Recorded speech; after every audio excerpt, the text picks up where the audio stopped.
नमस्कार। हाँ, नमस्कार।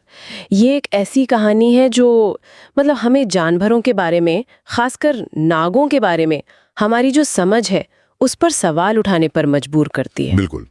हमारे पास एक लेख है, नाग नागिन का अमर प्रेम बलिदान। हाँ, तो चलिए इसी के आधार पर इस घटना को और जिस तरह इसे बताया गया है उसे समझने की कोशिश करते हैं। हाँ बिल्कुल।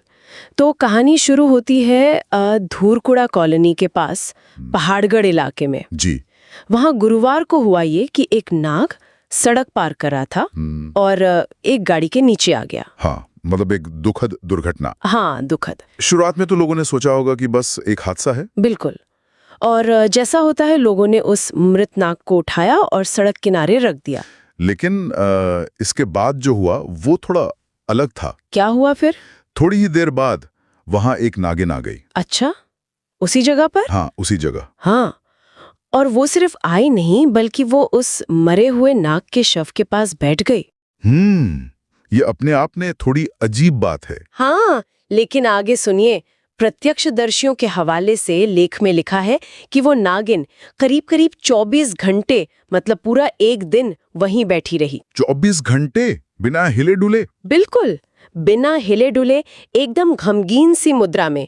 जैसे लेख कहता है, मानो वो अपने साथी को आखिरी विदाई दे रही हो, उसका शोक मना रही हो। जरा सोचिए, ये देखकर तो वहां के लोगों के रोंगटे खड़े हो गए होंगे। हाँ, लेख में भी जिक्र है कि गांव वाले हैरान थे।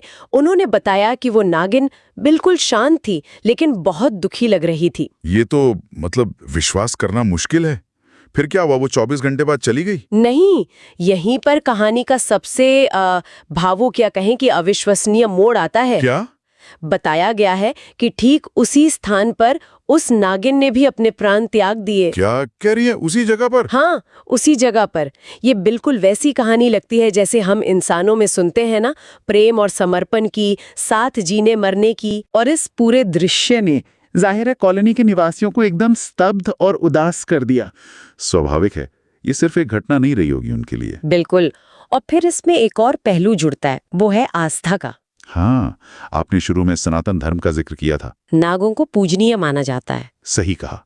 और इसी श्रद्धा भाव के साथ लेख बताता है कि ग्रामीणों ने मिलकर उन दोनों का, मतलब नाग और नागिन का, विधिवत अंतिम संस्कार किया। अच्छा, पूरे रीति रिवाज के साथ? हाँ, पूरे रीति रिवाज से। ये तो बहुत बड़ी बात है। मतलब सिर्फ देखकर दुखी नहीं हुए बल्कि सम्मान भी दिया। बिल्कुल। और बात यहीं खत्म नहीं हुई। और भी कुछ? हाँ, ग्रामीणों ने यह भी तय किया है कि जिस जगह ये सब हुआ वहां उन नाग नागिन की याद में एक चबूतरा बनवाया जाएगा। अरे वाह! एक स्मारक जैसा। हाँ, एक तरह से स्मारक ही। लेख के अनुसार ये चबूतरा उनके इस अमर प्रेम की प्रतीक स्थली बनेगा। और इस बात पर जोर दिया गया है कि कई लोग इसके गवाह हैं। हाँ, लेख कहता है कि सैकड़ा ग्रामीणों ने खुद अपनी आंखों से ये सब देखा। ये बात इसे महज कोई सुनी सुनाई कहानी होने से अलग करती है। तो अगर हम इस पूरी घटना को संक्षेप में देखें, एक नाग की आकस्मिक मृत्यु हुई। हाँ, फिर एक नागिन आई, करीब 24 घंटे उसके पास शोक में बैठी रही। बिल्कुल। फिर उसने भी वही प्राण त्याग दिए। हाँ, और फिर समुदाय ने दोनों का सम्मानपूर्वक अंतिम संस्कार किया और अब एक स्मारक बनाने का फैसला किया है। एकदम सही।